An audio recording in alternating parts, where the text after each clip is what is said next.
बिस्मिल्लाहिर्रहमानिर्रहीम, अस्सलाम वालेकुम। अब बच्चों के लंच के लिए परेशान होना छोड़ दें। बहुत मज़ेदार से आलू के स्नैक्स हैं। आलू को हमने क्रश कर लिया, इसमें काली मिर्च, दड़ा मिर्च, नमक डाला है हमने और इसमें हम कॉर्नफ्लोर डालेंगे और इसका एक बार मिक्स करेंगे और फिर उसके बाद हम अंडे डाल लेंगे। तो अब हम मिक्स कर लेंगे। ये वाले स्नैक्स आप बच्चों को लंच में दें, आप टी टाइम के साथ इस्तेमाल करें, मेहमान आ जाए उसके लिए भी इस्तेमाल कर सकते हैं। अंडे डाल के हमने मिक्स कर लिया। यहाँ ऑयल हमारा गर्म हो गया और हमने इसे टिक्की की तरह एक एक चम्मच बड़े वाला लेके टिक्की की तरह बना लिया। आप चाहे गोल भी बना सकते हैं इसको।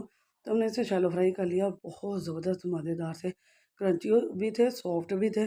बहुत मज़ा आया। केचप के साथ इंजॉय करें, इंशाल्लाह बहुत मज़े के लगेंगे। तो बहुत जल्दी बन जाते हैं और ये वाले आप बच्चों को लंच में दें, इंशाल्लाह उनको बहुत पसंद आएँगे।